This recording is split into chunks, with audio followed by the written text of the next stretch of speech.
तुम्हारा शरीर अपनी बीमारियां खुद ठीक करेगा।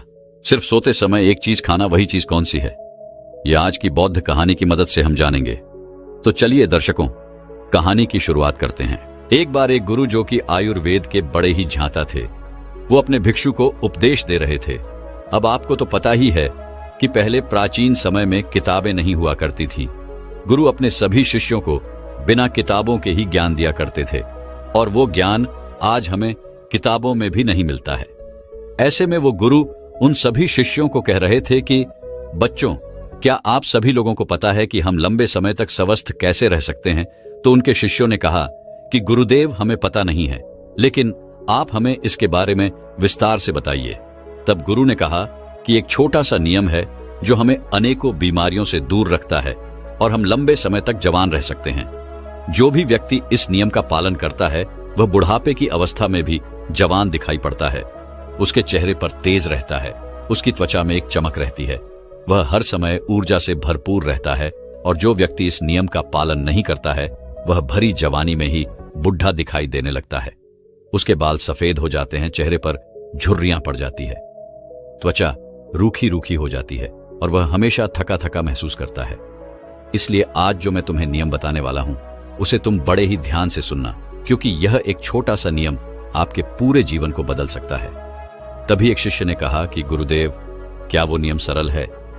क्या उस नियम को हम सभी आसानी से अपना सकते हैं? शिष्य की बात सुनकर गुरु मुस्कुराए और बोले, हाँ, यह नियम बहुत सरल है और इसे हर व्यक्ति अपना सकता है। तुम भी अपना सकते हो। यह नियम बहुत आसान है, बस तुम्हें इसका ठीक से पालन करना आना चाहिए। तभी वह शिष्य बोला कि गुरुदेव, लेकिन वह नियम क्या है? तब गुरु ने बताया कि वह नियम है कि हमें रात में भूखा सोना चाहिए। गुरु की बात सुनकर शिष्य घबरा गया और गुरु से बोला कि गुरुदेव, यह आप क्या कह रहे हैं? भूखा सोना है, मुझसे तो इस नियम का पालन नहीं होगा गुरु, क्योंकि देखो, मैं तो भूखा नहीं सो सकता हूं। शिष्य की बात सुनकर गुरु फिर मुस्कुराए और बोले, पहले तुम मेरी पूरी बात तो सुनो, तुम इस पूरे नियम के बारे में तो समझो। मैं तुम्हें यह थोड़ी कह रहा हूं कि तुम सुबह भोजन करो और इसके बाद भोजन ही ना करो और रात को भूखे सोने जाओ।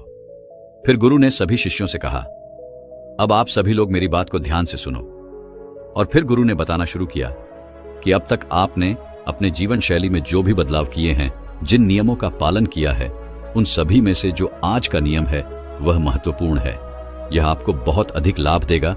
यह नियम कोई कठिन नियम नहीं है, आप सरलता से इसका पालन कर सकते हैं। इसके लिए सबसे पहले आपको इस बारे में पता होना चाहिए कि हमारे शरीर में एक प्राण शक्ति होती है जो हमारे सभी कार्यों को संपादित करती है। जैसे कि जब हम भोजन करते हैं तो वो प्राण शक्ति हमारे भोजन को पचाने में लग जाती है। हम कोई दिमाग का कार्य कर रहे होते हैं तो उस समय वो प्राण शक्ति उस दिमागी कार्य को ठीक तरीके से संचालित करने में लग जाती है। जब हम दौड़ रहे होते हैं तो दौड़ते समय भी हमारी जो प्राण शक्ति है वो कार्य करती है। वो प्राण शक्ति हमारे शरीर के हर कार्य को संपादित करती है। लेकिन यहां पर एक बात समझने वाली ये है कि प्राण शक्ति केवल एक समय में एक ही कार्य कर सकती है।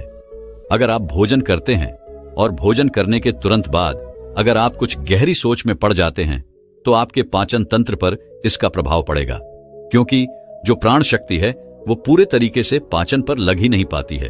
उसे तो आपने बांट दिया है। प्राण शक्ति का काम था कि जो भोजन आपने खाया है वो उसको पचाए, लेकिन आप तो गहरी सोच में डूब गए और प्राण शक्ति को एक नया काम मिल गया। अगर आप भोजन करने के बाद कोई शारीरिक परिश्रम करना शुरू कर देते हैं या फिर तेज तेज चलना शुरू कर देते हैं तो यह भी ठीक नहीं है, क्योंकि प्राण शक्ति जो पूरी तरह से पाचन पर लगती थी वो अब आपके तेज चलने पर खर्च हो रही है। इसलिए आपको भोजन करने के बाद बहुत तेज नहीं चलना है, नहीं तो आपकी प्राण शक्ति आपके तेज चलने की तरफ आकर्षित हो जाएगी। इसीलिए आपको भोजन करने के बाद धीरे धीरे ही टहलना है। इसके बाद गुरु ने उन शिष्यों को कहा कि यह तो तुम्हें समझ में आ गया होगा कि प्राण शक्ति एक समय में एक ही काम यह कर सकती है। लेकिन जब आप देर रात में भोजन करते हैं, देर से आप खाना खाते हैं, तो पता है क्या होता है? इससे हमारे शरीर पर 3 प्रभाव पड़ते हैं। अब आप सभी इन 3 प्रभावों को ठीक से समझो। पहला प्रभाव जो हमारे शरीर पर पड़ता है वो ये है कि जो आपकी जठराग्नि होती है वो सूर्य के साथ काम करती है। यानी कि जैसे जैसे सूर्य का उदय होता है तो आपकी जो पाचन अग्नि है वह बढ़नी शुरू हो जाती है। दोपहर में वह बढ़ जाती है और संध्या काल में वह थोड़ी मंद पड़ जाती है। इसीलिए संध्या काल में हल्का भोजन करें और यही ठीक रहता है। और आपको यह भी ध्यान रखना होता है कि आपको शाम का भोजन सूर्य अस्त होने से पहले ही कर लेना है। अगर सूर्य अस्त हो गया तो आपकी जो जठराग्नि है वह बिल्कुल कम हो जाएगी, और उस मंद जठराग्नि में जब आप भोजन करते हैं तो वो भोजन ठीक से नहीं पचता है। अगर आपने 7 बजे भी भोजन भी किया होगा तो वो भी नहीं पचता है, क्योंकि उस समय जठराग्नि मंद थी, इसीलिए भोजन ठीक से नहीं पचता है और वो शरीर में लंबे समय तक पड़ा रहता है, ज्यादा समय तक रुका रहता है। इसी वजह से वहां पर सड़न पैदा होने लगती है, और वही सड़न हमारे लिए विष का कारण बनती है, जहर का कारण बनती है, आपके शरीर के लिए हानिकारक होती है। इसीलिए आपको समझना है कि आप अगर सूर्य अस्त होने से पहले भोजन करते हैं तो जठराग्नि प्रदीप रहती है और भोजन ठीक से पचता है। दूसरा प्रभाव जो आपके शरीर पर पड़ता है वो ये है कि रात्रि के समय जो आपकी प्राण शक्ति है वो हीलिंग में लगनी चाहिए, यानी कि शरीर में जो मरम्मत होनी है, शरीर में जो टूट फूट होती है उसकी मरम्मत में वो प्राण शक्ति लगनी चाहिए। लेकिन अक्सर लोग क्या करते हैं, भोजन करते हैं और सो जाते हैं, जो कि बहुत गलत है, क्योंकि मैंने आपको पहले बताया कि प्राण शक्ति एक समय में एक ही कार्य करती है। लेकिन जब आप खाना खाकर तुरंत सो जाते हैं तो आपकी क्रॉनिक शक्ति पूरी तरह भोजन को पचाने में लगी रहती है, और इस वजह से वो हीलिंग का कार्य जो है वो नहीं कर पाती है, शरीर की मरम्मत नहीं कर पाती है। और जब वो प्रक्रिया निरंतर चलती रहती है, यानी कि आप खाते हैं और सो जाते हैं, तो फिर बहुत सारी बीमारियां शुरू होने लग जाती हैं, क्योंकि आपके शरीर की मरम्मत हो ही नहीं पाती है। आपकी प्राण शक्ति ठीक से अपना कार्य नहीं कर पाती है, वो हीलिंग का, मरम्मत का कार्य नहीं कर पाती है, और इसी वजह से अनेक बीमारियां पैदा हो जाती है। तीसरा प्रभाव जो हमारे शरीर पर पड़ता है वो यह है कि जब आप भोजन करने के तुरंत बाद सोने चले जाते हैं तो आपका दिमाग कहता है कि मुझे तो नींद चाहिए, और आपका शरीर भी यही कहता है कि मुझे तो नींद चाहिए। लेकिन आपका पाचन अंदर क्या कहता है कि अभी मैं सक्रिय हूं, मुझे तुमने काम दिया है, अब इस काम को मुझे करना है, तो आप भी जागते रहोगे, तभी तो मैं अपना कार्य ठीक से कर पाऊंगा। यानी कि दो विरोधाभास स्थितियां पैदा हो जाती हैं। दिमाग की तरफ से तो सो जाओ और पेट की तरफ से जागो, ऐसी स्थिति में नींद गहरी नहीं हो पाती है, और गहरी नींद ना होने के कारण शरीर को आराम भी नहीं मिल पाता है। आप सो तो जाते हैं 7 घंटे या 8 घंटे, लेकिन सुबह उठने में आपको कठिनाई होती है। आप दिन भर ऊर्जावान महसूस भी नहीं कर पाते हैं, और ऐसा इसीलिए होता है क्योंकि रात भर प्राण शक्ति ठीक से शरीर की मरम्मत, शरीर की हीलिंग का काम नहीं कर पाई। आपकी जठराग्नि, आपकी प्राण शक्ति पूरी तरह से पाचन तंत्र पर केंद्रित रही। उसने पूरी रात भोजन को पचाने में ही अपना समय दिया, और फिर जैसे आप सुबह उठते हैं तो उठते ही फिर कुछ खा लेते हैं, और इसी वजह से बार बार खाने से हमारी प्राण शक्ति पूरी तरह से पाचन पर ही लगी रहती है, और शरीर के दूसरे कार्य मंद पड़े रहते हैं जो कि शरीर के लिए बहुत जरूरी थे। यह 3 प्रभाव थे जो हमारे शरीर पर पड़ते हैं। अगर आप सूर्य अस्त होने के बाद भोजन करते हैं तो और भारी भोजन खाते हैं तो और इससे आपकी पाचन प्रणाली पूरी तरह से बिगड़ जाती है, खत्म हो जाती है, और फिर आप इसे ठीक करने के लिए चूर्ण लेते हैं, अनेक प्रकार के तरीके अपनाते हैं, तब भी जाकर यह ठीक नहीं हो पाती है। लेकिन जो स्वाभाविक प्रणाली है उस पर तो आप ध्यान ही नहीं देते हैं। यह स्वाभाविक प्रणाली जो परमात्मा ने आपको दी है, जिससे आपका शरीर खुद ही खुद को साफ कर लेता है, खुद ही खुद की बीमारियों को ठीक कर लेता है। फिर गुरु सभी शिष्यों से कहते हैं कि अब मेरी बात को ध्यान से सुनो। शरीर अपनी बीमारियां अपने आप ठीक करेगा, लेकिन उसके लिए तुम्हें क्या करना है इस बात को समझो। इसके लिए आपको 7 बजे से पहले अपना आहार लेना है। अगर आप 7 बजे से पहले भोजन कर लेते हैं तो उसके बाद आप 9-10 बजे तक सोने के लिए जाते हैं, तो आपके पास लगभग 3 घंटे का समय होता है। और जो यह 3 घंटे का समय होता है और इसमें जो भी आपने हल्का फुल्का भोजन किया है वह आपके पेट से नीचे उतरना शुरू हो जाता है और उसका अर्धपचन हो जाता है, यानी कि पाचन का आधा कार्य समाप्त हो जाता है। उसके बाद आप सो जाते हैं, तो सोने के बाद 1 बजे तक आपका भोजन ठीक से पच भी जाता है, यानी कि आपने 7 बजे भोजन किया तो आपका आधा भोजन 10 बजे पच गया, और जो बचा वह रात्रि के 1 बजे तक पच गया। और 1 बजे के बाद जो आपकी प्राण शक्ति है वो मरम्मत का कार्य करेगी, वो हीलिंग का कार्य करने लग जाएगी। फिर गुरु उन सभी शिष्यों से कहते हैं कि आपकी प्राण शक्ति अपने कार्य को ठीक तरीके से करे। उसके लिए आप 2 तरीकों से भूखा रह सकते हैं। मैं आपको उपवास करने के लिए नहीं बोल रहा हूं, क्योंकि उपहास करना सबके लिए संभव नहीं है। जो मैं आपको बता रहा हूं इसको कहा जाता है अर्धुपवास, या इसे प्रातकालीन उपवास भी कहते हैं। इसमें आपको उपवास करना है। वह उपवास आपको 16 घंटे का करना होता है और इसकी शुरुआत आप ऐसे कर सकते हैं कि आपने शाम को जो भोजन किया था 7 बजे, उसके बाद अगले दिन आप 7 बजे ही भोजन करें, क्योंकि जब आप 7 बजे भोजन कर लेते हैं तो वह भोजन आपका रात्रि में 1 बजे तक पच जाता है। उसके बाद आपके शरीर के पास लगभग 6 घंटे होते हैं और इस 6 घंटे में प्राण शक्ति शरीर की मरम्मत का कार्य करती है। आप शाम को 7 बजे भोजन करें और उसके बाद सुबह 7 बजे भोजन करें और यह नियम हर कोई अपना सकता है। यह बिल्कुल सरल है, लेकिन अगर आप रात को 8, 9 या फिर 10 बजे भोजन खाते हैं तो आप अपने इस नियम को बदलें और 7 बजे भोजन शुरू करें, क्योंकि यह छोटा सा नियम आपके जीवन में बड़ा बदलाव करेगा। दूसरी सारी चीजें बाद में, पहले अपने शरीर के स्वाभाविक प्रणाली को ठीक करना है। अगर आपको इस नियम से और भी ज्यादा फायदा लेना है तो आप शाम को 7 बजे भोजन कीजिए और उसके बाद सुबह 11 बजे भोजन करिए। अगर आप 7 से 11 बजे भोजन करते हैं तो आपके शरीर के पास 16 घंटे होते हैं जिसमें वह भोजन का पाचन भी करेगा और उस भोजन को पचाने के बाद वो रिपेयरिंग का काम करना भी शुरू कर देगा। इस प्रकार से जब आप अपने शरीर को आराम देते हैं, पाचन तंत्र को रिलैक्स होने देते हैं, प्राण शक्ति को अपना कार्य करने देते हैं, तो ये प्राण शक्ति आपके पूरे शरीर को प्रभावित करेगी, पूरे सिस्टम को ठीक करेगी और आपको ये प्रभाव 15 से 20 दिन में दिखना शुरू हो जाएगा। अगर आपको कोई गंभीर बीमारी है तो वह ठीक होना शुरू हो जाएगी। अगर आपकी त्वचा खराब है तो वह भी ठीक होने लगेगी। आपकी त्वचा ग्लो करेगी। अगर आपके बाल बहुत ज्यादा झड़ते हैं तो आपके बाल भी मजबूत होंगे और अगर आपके बाल सफेद हो चुके हैं तो वह भी धीरे धीरे काले होना शुरू हो जाएंगे। अगर आप बहुत थका थका महसूस करते हैं तो आप ऊर्जावान महसूस करने लगेंगे। अगर आप वजन बढ़ाना भी चाहते हैं तो आपका वजन भी बढ़ेगा, लेकिन जो एक्स्ट्रा फैट होता है वह कम हो जाएगा, क्योंकि मोटापा अनेक बीमारियों को जन्म देता है। यह नियम आपके लिए हर प्रकार से उपयोगी है। तभी गुरु की बात सुनकर उनमें से एक शिष्य खड़ा हुआ और उनसे बोला कि गुरुदेव, मेरे मन में 2 प्रश्न उठ रहे हैं, कृपा करके आप उनका भी जवाब दीजिए। गुरु ने कहा कि पूछो बेटा, तुम्हारा क्या प्रश्न है? तब शिष्य ने कहा कि गुरुदेव, अगर हम शाम को 7 बजे भोजन करते हैं तो उसके बाद हम 10 बजे तक सोने जाते हैं, तो अगर हमें भूख लगे तो हम क्या करें? शिष्य की बात सुनकर गुरु ने कहा कि बेटा, इसके लिए तुम्हें सबसे पहले यह समझना होगा कि हमारे शरीर की प्रत्येक कोशिका का एक सिस्टम होता है।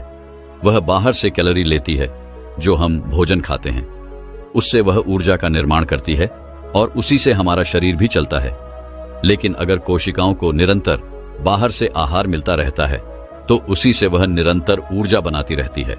लेकिन जब आप कुछ समय तक भोजन नहीं करते हैं और बाहर से कोशिकाओं को ऊर्जा मिलना बंद हो जाती है, तो ऐसी स्थिति में कोशिकाएं अपने अंदर जो वेस्ट मटेरियल पड़ा रहता है उससे ही, चाहे वह गलत तरीके का प्रोटीन ही क्यों ना हो, कोई बैक्टीरिया ही क्यों ना पड़ा हुआ हो, वह उनका शोषण करके ऊर्जा का निर्माण करना शुरू कर देती है। इस स्थिति में कोशिकाओं की सफाई होना शुरू हो जाती है और इस प्रक्रिया को ऑटोफिजिक कहते हैं। और इस प्रक्रिया में यह होता है कि जो कोशिकाओं के अंदर एक संरचना होती है जिसे लाकोस्टोन कहा जाता है, लाकोस्टोन के अंदर कुछ एंजाइम होते हैं और यह एंजाइम जो वेस्ट मटेरियल कोशिका के अंदर है उसका पाचन करके उससे ऊर्जा का निर्माण करना शुरू कर देते हैं।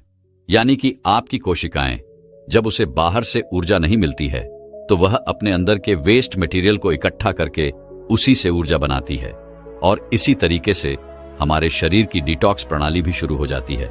यह डिटॉक्स प्रणाली जो है वह एक ही तरीके से शुरू हो सकती है और वह यह है कि जब आप कुछ समय तक आहार नहीं लेते हैं। दिन में पूर्ण उपवास करना लोगों के लिए संभव नहीं होता है, कठिन पड़ता है, लेकिन आप इस नियम में अधिकतर समय सो ही रहे होते हैं। तो अगर आप 16 घंटे का नियम अपनाते हैं, शाम को 7 बजे भोजन करके अगले दिन 7 बजे या फिर हो सके तो 11 बजे भोजन करते हैं, तो इससे भी आपको कोई कठिनाई नहीं होगी, क्योंकि इस समय भी आप अधिकतर समय सो ही रहे होते हैं और उसके बाद आप अपने सुबह के नियम और प्रक्रिया में लगे रहते हैं, जिससे समय निकल जाता है और आपको उपवास का एहसास नहीं होता है। फिर गुरु ने शिष्य से कहा कि बेटा, अगर आपको 7 बजे खाना खाने के बाद भी भूख लगती है तो आप उस समय नारियल पानी ले सकते हैं, क्योंकि यह आपकी डिटॉक्स प्रणाली में कोई बाधा नहीं बनता है। इसके साथ आप एक कार्य और कर सकते हैं जिससे कि आपकी भूख पर प्रभाव भी पड़ेगा और जो आपकी डिटॉक्स प्रणाली है वो भी बेहतर तरीके से काम करने लगेगी। इसके लिए आपको सोने से पहले त्रिफला का प्रयोग करना है। जब आप सोने जाएं तो उससे पहले आधा छोटा चम्मच या फिर एक छोटा चम्मच सामान्य जल के साथ इसे ले लें।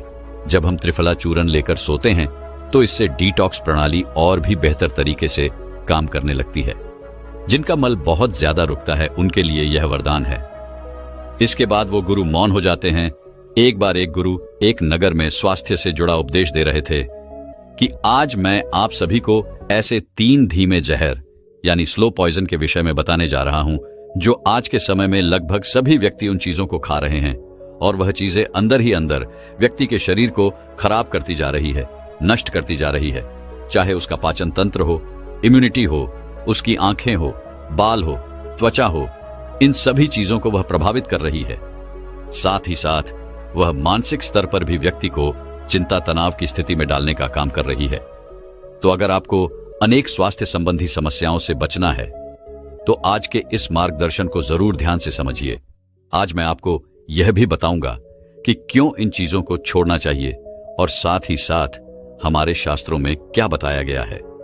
इनके स्थान पर कौन सी ऐसी चीजें हैं जो आप प्रयोग कर सकते हैं और जिसका आपके शरीर पर कोई नुकसान नहीं होगा। इन चीजों को छोड़ने में आपको कठिनाई नहीं होगी क्योंकि मैं इनका विकल्प भी आपको बताऊंगा कि इनको छोड़ना है तो दूसरी कौन सी चीजें हैं जिनको आपको प्रयोग करना है।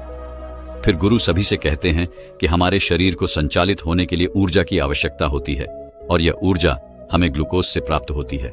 ग्लूकोज हमारे शरीर के लिए अच्छा है, लेकिन यहां पर यह जानना बहुत जरूरी है कि किस माध्यम से हमें वह ग्लूकोज प्राप्त हो रहा है, कितनी मात्रा में हमें वह चाहिए और क्या उसकी गुणवत्ता है, कहीं उसमें केमिकल तो नहीं है। अगर उसमें अधिक केमिकल मिले हुए हैं तो वह हमारे शरीर को नुकसान पहुंचा रहे हैं, तो हमें उसका सेवन करना बंद कर देना चाहिए। फिर गुरु कहते हैं कि पहला जहर है चीनी। आपको पता नहीं है कि चीनी कितनी अधिक नुकसान पहुंचाने वाली चीज है। आप उसे खाते रहते हैं, बाजार में गए मिठाइयां ले ली, बहुत सारी कोल्ड ड्रिंक आप पीते रहते हैं, बहुत सारे ऐसे खाद्य पदार्थ, एक पेस्ट्री आदि आप खाते रहते हैं। इनमें कितनी अधिक मात्रा में चीनी होती है, इसलिए आपको इनका सेवन बंद करना होगा क्योंकि यह अंदर ही अंदर आपको बहुत नुकसान पहुंचा रही है। आपको आज पता नहीं चलेगा, लेकिन एक समय के बाद जब इनके दुष्प्रभाव दिखने शुरू होंगे तब आपको दिखेगा कि कितना नुकसान हमें हो गया। हमारे शास्त्रों में गुड़ का बहुत महत्व बताया गया है। गुड़ में बहुत सारे पोषक तत्व होते हैं, उससे आपके शरीर पर अच्छे प्रभाव पड़ते हैं। बहुत सारे एंजाइम होते हैं। भोजन करने के बाद भी अगर आप थोड़ा गुड़ लेते हैं तो यह आपके पाचन तंत्र को दुरुस्त करता है, जो आपकी लार गुड़ के माध्यम से जाती है। वह भी पाचन को बहुत अच्छा करती है, मजबूत बनाती है और इसमें केमिकल की मात्रा बहुत कम होती है। और ऐसे गुड़ भी आपको प्राप्त हो जाएंगे जिसमें कोई केमिकल नहीं डाला जाता है। तो आपके लिए सबसे अच्छा क्या है? चीनी के स्थान पर पहली चीज जो आप प्रयोग कर सकते हैं वो है गुड़। दूसरे स्थान पर आप शक्कर का प्रयोग कर सकते हैं। शक्कर भी बिना मसाले वाली, गांव में कहा जाता है कि बिना मसाले वाली शक्कर हमें चाहिए, तो इस प्रकार की शक्कर अगर मिल जाती है तो वह भी आपके लिए अच्छी है। चीनी की तुलना में कैसी भी शक्कर हो, वह चीनी से 1000 गुना बेहतर है, तो शक्कर का प्रयोग आपको करना है। तीसरे स्थान पर आप खांड का प्रयोग कर सकते हैं। अब खांड में शक्कर से अधिक कुछ केमिकल, कुछ चीजें ऐसे डाली जाती हैं जिससे वह थोड़ा साफ दिखाई दे। जिस खांड का रंग थोड़ा काला रहता है वह ठीक समझी जाती है, तो आप खांड का प्रयोग कर सकते हैं। और अंत में चौथे स्थान पर जो चीनी है उसमें अनेक प्रकार के हानिकारक केमिकल डाले जाते हैं। अनेक तरीकों से उसे प्रोसेस किया जाता है, जिसकी वजह से उसमें कोई गुणवत्ता नहीं रहती, उसमें कोई पोषक तत्व नहीं रहते, उसमें केवल कैलोरी रहती है। कैलोरी के अलावा उसमें से आपको कुछ भी नहीं मिलता है। और एकदम से जब आप चीनी खाते हैं तो आपके शरीर में जो शुगर का लेवल है वह बढ़ना शुरू हो जाता है। जब शुगर का लेवल बढ़ता है तो आपकी पैनक्रियास उसी मात्रा में इंसुलिन का सिक्रीशन करती है, जिससे इंसुलिन की मात्रा शरीर में बढ़ करती है। जब आप अधिक मात्रा में मीठे का सेवन करते हैं तो बार बार इंसुलिन की मात्रा बहुत अधिक बढ़ती है, तो इंसुलिन रेजिस्टेंस एक स्थिति बन जाती है जिसमें कि सेल्स इंसुलिन को ग्रहण करना बंद कर देते हैं। इंसुलिन का काम क्या है? अगर आपको सरल शब्दों में बताऊं तो एक ताले को जिस तरीके से एक चाबी खुलती है, इसी तरीके से ही सेल्स को खोलने का काम इंसुलिन करता है। जब कोई इंसुलिन खोलता है तब वहां पर शुगर जो है वह प्रवेश कर जाती है और सेल्स शुगर का पाचन करके उससे ऊर्जा बना लेता है। लेकिन जब इंसुलिन रेजिस्टेंस की स्थिति बन जाती है, उस स्थिति में सेल्स जो है वो इंसुलिन से प्रभावी हो जाते हैं, यानी कि इंसुलिन शरीर में है लेकिन फिर भी सेल्स इंसुलिन से प्रभावी होकर के खुलते नहीं हैं। फिर क्या होता है, आपके रक्त में शुगर का लेवल बढ़ना शुरू हो जाता है, क्योंकि वो जो शुगर है वो सेल्स के अंदर जा ही नहीं रहा है। इस प्रकार की स्थिति जब बन जाती है तो ये बड़ी ही गंभीर स्थिति हो जाती है और ये डायबिटीज की तरफ आपको लेकर के जाती है। यूं तो फलों से भी आपको शुगर मिलती है, लेकिन वो एक सही तरीके से मिलती है। उसके साथ में पोषक तत्व भी होते हैं, साथ ही साथ उसके साथ फाइबर भी होता है, और एकदम से वो आपके रक्त में मिलकर के इस तरह से आपको नुकसान नहीं पहुंचाती है, क्योंकि वह एक सही तरीका होता है। लेकिन जब आप ज्यादा मात्रा में चीनी का प्रयोग करते हैं तो बार बार यह शुगर बढ़ती है शरीर में और उससे इंसुलिन रेजिस्टेंस की बन जाती है, जो कि बहुत ही हानिकारक है आपके लिए। और जब आप निरंतर मीठा खाते हैं तो मीठे का एडिक्शन होना शुरू हो जाता है। जिस तरीके से आपके मस्तिष्क पर किसी नशीले पदार्थ का प्रभाव पड़ता है, उसी तरीके से मीठे का भी एडिक्शन हो जाता है। जब आप कोई मीठी चीज खाते हैं तो आपका जो डोपामाइन हार्मोन है वो तुरंत ही बढ़ता है और आपको अच्छा अनुभव होता है, लेकिन वह कुछ समय के लिए ही बढ़ता है, फिर से वह वापस नीचे आ जाता है, फिर से आपको क्रेविंग होती है और फिर से आपका मीठा खाने का मन करता है। अगर आप मीठा नहीं खाते हैं तो आपको अच्छा नहीं लगता है, जिससे कि चिंता, तनाव की स्थिति, डिप्रेशन की स्थिति बढ़ने लगती है।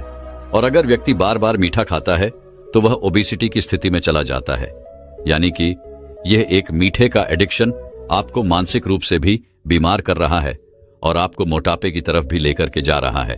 और जब यह मोटापा बढ़ता है तो मधुमेह, हार्ट की समस्या जैसी कई बीमारियां आपके शरीर में होने लगती हैं।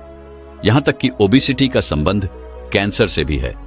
अगर आपका मोटापा बढ़ता जा रहा है तो इससे आपको कैंसर जैसी समस्याओं से भी सामना करना पड़ सकता है।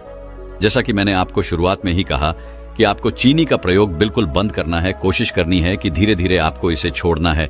आपको कोशिश करनी है कि 10 दिन, 15 दिन का एक नियम बनाना है कि मैं अब चीनी का बिल्कुल प्रयोग नहीं करूंगा, और उस समय पर आप गुड़ का प्रयोग, शक्कर का प्रयोग करके देखें। तो ऐसा अगर आप करते हैं तो आपको इसके बहुत अच्छे लाभ दिखेंगे और धीरे धीरे आपकी चीनी और उससे बनी चीजों की लत छूट जाएगी और आपको बहुत अच्छे स्वास्थ्य लाभ मिलेंगे। फिर गुरु दूसरे जहर के बारे में बात करते हुए बोलते हैं कि दूसरा जहर जो बहुत हानिकारक है वह है रिफाइंड ऑयल। रिफाइंड ऑयल की जब प्रोसेसिंग की जाती है, आप समझें कि किस तरीके से वह जहर बन जाता है। रिफाइंड ऑयल को निकालने के लिए बीजों से एक प्रोडक्ट का प्रयोग किया जाता है जिसे कहा जाता है हेक्सेन। ये एक पेट्रोलियम प्रोडक्ट है। जब इसको मिलाया जाता है, इसके माध्यम से बीजों से तेल को अलग किया जाता है, तो ये बहुत ही हानिकारक हो जाता है। ये विष का काम करता है। इससे सिर दर्द होना, पेट खराब होना, वॉम्पे होना, भारीपन लगना, चक्कर लगना, इम्यूनिटी का खराब हो जाना, इस तरीके के अनेक प्रभाव शरीर पर पड़ते हैं। वैक्सीन का प्रयोग करके तेल निकाला जाता है, फिर उससे सुगंध को और उससे पोषक तत्वों को भी अलग कर दिया जाता है। आपने देखा ही होगा रिफाइंड ऑयल, तो ये बिल्कुल एक पानी की तरह आपको दिखाई देगा। इसमें कोई सुगंध नहीं होगी, इसमें कोई आपको स्वाद नहीं होगा। ऐसा क्यों नहीं हो रहा है? क्योंकि इससे सब कुछ निकाल दिया गया है। किया क्या जाता है कि इसको 250 डिग्री सेल्सियस से लेकर के 400 डिग्री सेल्सियस तक गर्म किया जाता है। जब इतना अधिक इसको गर्म किया जाता है तो इसके पोषक तत्व जो है वो नष्ट होने शुरू हो जाते हैं और इस प्रकार पानी जैसा एक तेल आपको प्राप्त हो जाता है। और रिसर्च यह कहती है कि जब आप तेल को बार बार गर्म करते हैं तो गर्म करने से उसने इतनी ज्यादा विषादता पैदा हो जाती है, उसके पोषक तत्व जो है वह बिल्कुल समाप्त हो जाते हैं और वह आपके लिए हानिकारक हो जाता है। यहां तक कि वह आपके डीएनए के लेवल तक आपको नुकसान पहुंचा सकता है। डीएनए के स्ट्रक्चर को भी वह डिस्टर्ब कर सकता है। यह इतना ज्यादा हानिकारक हो जाता है। तो रिफाइंड ऑयल जो है वह पहले से बहुत अधिक पका हुआ होता है। घर पर लाकर के फिर से आप उसे पकाते हैं और कहा यह जाता है कि तेल को 2 बार 3 बार गर्म करना, खोलना उसे बहुत ज्यादा विषाक्त बना देता है। इसलिए कहा जाता है कि जो आप बाहर की चीजें खाते हैं, फ्राइड चीजें खाते हैं, बाहर के प्रोडक्ट खाते हैं, पकौड़े वगैरह खाते हैं, उसने उस एक ही तेल को बार बार गर्म किया जाता है, बार बार उसी में चीजों को चला जाता है, तो वह बहुत हानिकारक हो जाता है। तेल को बार बार गर्म करना यह बहुत ही ज्यादा नुकसानदायक है। अगर आपको कुछ ऐसा खाना है तो आप घर पर सरसों के तेल का प्रयोग करके आप ऐसी चीज बनाते हैं, उसको आप ग्रहण करते हैं, तो वह बिल्कुल ठीक है, उसमें समस्या नहीं है। लेकिन रिफाइंड ऑयल को बिल्कुल अपने जीवन से हटा देना है। बाहर की चीजें जो एक ही तेल में बार बार पकाई जा रही है, बिल्कुल उनको हटा देना है। यह चीजें कैंसर तक का कारण बन रही है और बहुत सारी स्वास्थ्य संबंधी समस्याओं को पैदा कर रही है। फिर गुरु तीसरे जहर के बारे में बताते हुए कहते हैं कि तीसरा जहर है चाय। आज के समय में ऐसी स्थिति बन गई है कि खाना खा रहे हैं, उसके बाद चाय कोई घर पर आ गया, उसके बाद चाय दिन में 4-4, 5-5 बार चाय, सुबह उठते ही खाली पेट चाय, ये आपको कितना नुकसान पहुंचाती है इसके बारे में आपको पता भी नहीं है। आप समझिए कि चाय में एक तैने नाम का पदार्थ पाया जाता है जो कि पोषक तत्वों के एब्जॉर्प्शन में बहुत ज्यादा कमी कर देता है। यानी कि अगर आपने कोई खाना खाया और उसके बाद या उसके साथ आपने चाय पी ली है तो जो पोषक आपको उस आहार में से प्राप्त होने थे वह प्राप्त नहीं होंगे। यह एक बड़ा दुष्प्रभाव चाय का है कि यह पोषक तत्वों को निकालने में सक्षम ही रहता है। शरीर में ऐसी स्थिति बन जाती है किसी भी खाद्य पदार्थ के साथ चाय का प्रयोग करने से, और जब उसमें से पोषक तत्व नहीं निकलते हैं वह ठीक से पचता नहीं है और भी बहुत सारी समस्याएं हो सकती हैं। दूसरे स्थान पर चाय में जो कैफीन होता है वह आपके शरीर को अति सक्रिय कर देता है, यानी कि रेस्टलेसनेस की स्थिति में शरीर चला जाता है। इंसोम्निया की स्थिति बढ़नी शुरू हो जाती है। माइग्रेन, हार्ट की प्रॉब्लम बढ़नी शुरू हो जाती है। क्यों बढ़ रही हैं? क्योंकि शरीर आराम की स्थिति में नहीं है। शरीर को एक संकेत मिल रहा है कि और काम कर और काम कर। इस तरीके से जब शरीर में निरंतर एक प्रक्रिया चलती रहती है तो व्यक्ति का जो हार्ट है वह एक वेस्ट की स्थिति में नहीं जा पाता है। हार्ट से संबंधित समस्याएं, माइग्रेन, नींद नहीं आती है, इंसोम्निया की समस्या बढ़ती है, अनेक प्रकार की इस तरीके की समस्या बढ़ती है। तो ज्यादा मात्रा में ये कैफीन जब व्यक्ति लेता है तो इसका एडिक्शन भी होता है। साथ ही साथ यह इस तरीके की समस्याओं को जन्म भी देता है। तीसरे स्थान पर यह कॉन्स्टिपेशन का कारण बनता है, क्योंकि इसमें एक ऐसी स्थिति बनती है कि यह डिहाइड्रेशन की तरफ लेकर के जाता है। यह शरीर को सूखाता है, रुका करता है और इस कारण से कॉन्स्टिपेशन बढ़ता है, मल सख्त होना शुरू हो जाता है और चाय के अधिक प्रयोग से कॉन्स्टिपेशन की समस्या होती है। जिनको कॉन्स्टिपेशन है वह थोड़ी मात्रा में भी चाय का प्रयोग करते हैं तो कॉन्स्टिपेशन की समस्या बढ़ सकती है। तो ये कॉन्स्टिपेशन को भी बढ़ाता है और कॉन्स्टिपेशन के बढ़ने से फिर पील्स जैसी और भी समस्याएं हो सकती हैं। तो यह वो 3 जहर हैं जिनका प्रयोग सामान्यतः व्यक्ति कर ही रहा है। अब चाहे तो वह पी ही रहा है। कहीं भी अतिथि के रूप में जाता है, चाय मिलती ही है। दूसरे स्थान पर चीनी का प्रयोग कर ही रहा है। चाय में, दूध में, घर पर बनने वाली चीजों में, बाहर से आने वाली चीजों में, कोल्ड ड्रिंक में, बहुत सारी चीजों में चीनी का प्रयोग वह कर ही रहा है। और रिफाइंड ऑयल के प्रति भी वह सजग नहीं रहता। कई बार अपने घरों में, कई बार बाहर वह इन चीजों का प्रयोग करता रहता है। फिर गुरु अपना उपदेश समाप्त करते हुए कहते हैं कि 1 महीने तक आप यह प्रयोग करके देखें। जो मैंने 3 चीजें कही हैं उनको छोड़ करके देखें। विकल्प के रूप में जो चीजें कही हैं उनको प्रयोग करके देखें। सरसों के तेल का प्रयोग करें, गुड़ का, शक्कर का, खांड का प्रयोग करें और जो चाय है उसको छोड़ करके आयुर्वेदिक चाय का प्रयोग कर सकते हैं। इन चीजों का अगर आप प्रयोग करते हैं तो आप देखेंगे कि यह बहुत ही बड़े बदलाव आपके स्वास्थ्य में लेकर के आएगा। आप स्वस्थ रहे, मेरी यही कामना है। आप इन चीजों को समझें, बिल्कुल लापरवाही ना करें। दोस्तों, मैं उम्मीद करता हूं कि यह कहानी सुनने से आपके जीवन में अच्छे बदलाव आए होंगे। आपको इस वीडियो से क्या सीखने मिला ये कमेंट करके जरूर बताइए और अपने परिवार, दोस्तों या आपके करीबी इंसान के साथ ये कहानी शेयर करके उन्हें भी इस ज्ञान से परिचित करवाएं। बाकी अगर आपको यह वीडियो दिल से अच्छी लगी हो तभी इस वीडियो को लाइक कर देना और आपने अब तक इस चैनल को सब्सक्राइब न किया हो तो चैनल को सब्सक्राइब भी जरूर कर देना। आपका हर दिन शुभ हो और खुशियों से आपका जीवन भरा रहे। धन्यवाद। नमो बुद्धाय।